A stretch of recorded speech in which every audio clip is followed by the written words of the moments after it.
बिस्मिल्लाहिर्रहमानिर्रहीम। अस्सलाम वालेकुम। मैं हूं कुकिंग विद मनाहिल। जैसे कि आपको पता है कि सर्दियां शुरू हो चुकी हैं और सर्दियां शुरू होते ही हमारे घर में जो बुज़ुर्ग बड़े हैं, घुटनों में उनके इतनी शदीद दर्द होती है कि बैठते हैं तो उनसे खड़ा नहीं हुआ जाता, और अगर खड़े होते हैं तो उनके लिए बैठना मुश्किल होता है। इसके अलावा जिनको सर्दियों में बच्चे हों या बड़े हों, नज़ला, ज़ुकाम, खांसी की शिकायत मुसलसल रहती है, उनके लिए बेहतरीन रेमेडीज़ है।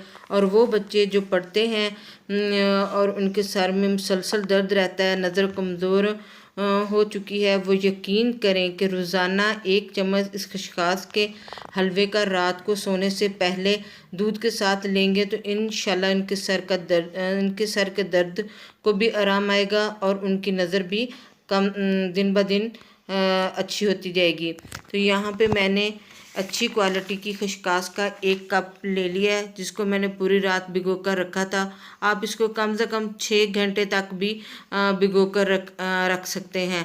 तो मैंने इसको पूरी रात भिगो कर रखा था ताकि इसके अंदर तमाम मिट्टी जो है वो नीचे बैठ जाए, क्योंकि खसखस जो होती है वो हल्की होती है। जब हम इसको पानी के अंदर भिगो कर रखते हैं तो वो फूल कर ऊपर आती है और मिट्टी नीचे बैठ जाती है। यहाँ पे मैंने एक स्ट्रेनर की मदद से खसखस को स्ट्रेन कर रही हूँ। मैं इसको इस तरह 2 से 3 मरतबा जो है वो पानी इसके अंदर डाल के इसको स्ट्रेन करूँगी। इसे बार बार करने से जो है मिट्टी वो नीचे रह जाएगी। ये देखिए, मैं आपको दिखा भी रही हूँ।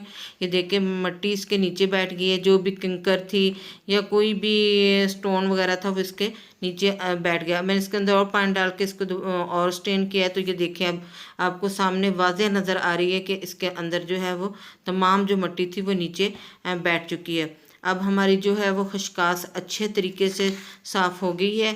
और अब खसखस का हलवा बनाने के लिए हम खसखस के लिए आधा किलो दूध लेंगे, जो हम इसको पीसने के लिए इस्तेमाल करेंगे। अब यहाँ पे मैंने खसखस को अच्छे तरीके से इसका पानी जो वह अंदर था वो उसको निकाल दिया है। अब ये अच्छे तरीके से साफ़ हो गई है। अब हम एक जग लेंगे, उसके अंदर खसखस को डाल देंगे। जग के अंदर खसखस डालकर, जो मैंने आपको दूध बताया कि हमने आधा लीटर दूध लिया है, आधा लीटर या आधा किलो कह लें, तो वो इसके अंदर जो ये दूध है आधा किलो, उसको मैं हाफ़ दूध को जो है वो इसके अंदर डालकर इसको अच्छे तरीके से ब्लेंड कर लूँगी। और जो अच्छे तरीके से आपने इसको ब्लेंड करना है। जब ये पीस जाए तो फिर आपने इधर मैंने कढ़ाई ले ली है। कढ़ाई के अंदर मैं 4 चम्मच वो जो है देसी घी के डालूँगी। आप नाशपाती घी भी इस्तेमाल कर सकते हैं, लेकिन देसी घी का बेनिफिट ज़्यादा है, ये ज़्यादा ताकतवर होता है। तो जो हम खसखस का हलवा बना रहे हैं, तो अगर हम इसको देसी घी में बनाएंगे तो वो बहुत ज़्यादा ताकतवर बनेगा। यहाँ पे हम घी को अच्छे तरीके से गर्म कर लेंगे, और यहाँ मैंने घी को गर्म करना शुरू कर दिया है। अब इसके अंदर जो है वो मैं 3 से 4 सब्ज़ इलायची जो है वो डालकर, ये देखिए 3 से 4 मैंने इलायची ले ली है, इसको इसके अंदर डालकर रोस्ट कर लेंगे अच्छे तरीके से। अगर आप मेरी वीडियो देखते देखते यहाँ तक आ गए हैं तो प्लीज़ मेरी वीडियो को लाइक करें, शेयर करें और मेरे चैनल को सब्सक्राइब करें। तो यहाँ पे जब इलायची अच्छे तरीके से रोस्ट हो जाए और उनके अंदर से खुशबू आनी शुरू हो जाए, तो फिर इसके अंदर वो जो मैंने पीसी हुई खसखस है वो इसके अंदर मैंने डाल दी है।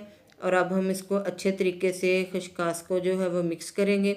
आपको इस तरह देखने में जो है खसखस के अंदर घी ज़्यादा नज़र आ रहा होगा, ये ज़्यादा घी नहीं है। जैसे जैसे खसखस जो है वो इसके अंदर पकेगी तो वो जो है वो घी को अपने अंदर जज़ब कर लेगी। यहाँ पे हमने खसखस जो है वो जो है लो फ्लेम पे हमने उसको भूनना है, पकाना है।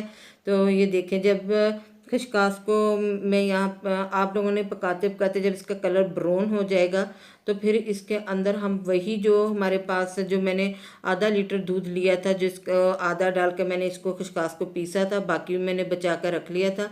और इस पॉइंट पर आकर जब ये हमारी खसखस को भूनते हुए इसका कलर ब्राउन हो जाएगा, तो हम इसके अंदर वो जो बाकी बचा हुआ दूध है वो डाल देंगे। सर्दियों में आपको पता है कि घर में इस तरह की बहुत सी मतलब पंजीरियाँ, इस तरह के छोटे छोटे से हलवे बनाए जाते हैं जो हमारे जोड़ों के लिए, कमर के दर्द के लिए बहुत अच्छे होते हैं। ये देखिए, अब मैंने वो दूध डाल दिया। अब इसको अच्छे तरीके से हिलाएंगे ताकि इसके अंदर कोई गुठली ना बने। तो यहाँ पे हम दूध डाल के इसको हाई से लो फ्लेम पर जो है वो पकाएंगे। ये देखिए अब मैंने इसके अंदर हाफ कप जो है, जो मैंने 1 कप मैंने खसकास का लिया था, उसी का हाफ कप जो है मैंने चीनी का लेकर डाल दिया है। आप इसके अंदर चीनी की बजाय शक्कर भी डाल सकते हैं, और लेकिन मेरे पास जो है शक्कर अवेलेबल नहीं थी, तो मैंने इसके अंदर चीनी ही डाल दी है। अब हम इसको अच्छे तरीके से पकाएंगे, और यहाँ पे जब आप इसको पका रहे होंगे तो इसके अंदर से जो है ना वो हल्की हल्की छींटें आनी शुरू हो जाएंगी, तो जो आपके किसी बाजू भी पड़ सकती हैं, किसी जगह पे पड़ के तो पड़ सकती हैं, तो इसलिए मैंने इसको कवर कर दिया। कवर करके हम इसको अब हाई से लो फ्लेम पर पकाएंगे। तब तक पकाएंगे जब तक इसके अंदर जो है वो दूध ड्राई ना हो जाए। अब ये देखें तकरीबन हमारा जो है खसकास में से दूध जो है वो ड्राई होना शुरू हो गया है।